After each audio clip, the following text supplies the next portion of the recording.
Steve, Joe Root said there are some things which should and shouldn't be said on the cricket field. Can you hand on heart say that at the Gabba Test match nothing was said that you wouldn't want to be picked up on stump microphones, or that you wouldn't be happy for another team to direct to any of your players? No, look, I think everything was fine. I think it was played in good spirit. As I've said previously, there's a line there that we're not to cross, and I thought we played the game in good spirit, so yeah, I've got no issues there.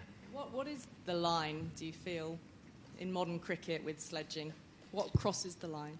Well, I think that the umpires and the match referee are there to determine that, but from my point of view, it's about playing good, hard, aggressive cricket, and I think we did that well at the Gabba, and no doubt we'll continue to do that throughout this series. Joe Root is uncertain as to whether you were laughing along with Cameron Bancroft the other day, or whether you were use the word mocking his team.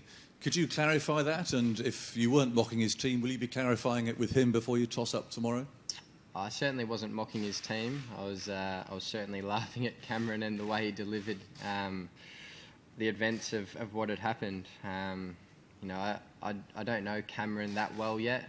Haven't played a lot with him, but he was very dry and different in the way things came across, and I think you guys got a good laugh out of it as much as I did. So, will you clarify it with Joe? He seems Joe's concerned that you were mocking the team. No, definitely not. I'm happy to clarify that with him. So, yeah, no problem there at all.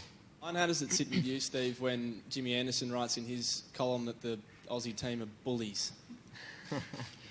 It's interesting coming from... I read the article, and I think it's interesting coming from Jimmy, calling us bullies and big sledgers. I think he's one of the biggest sledgers in the game, to be perfectly honest with you.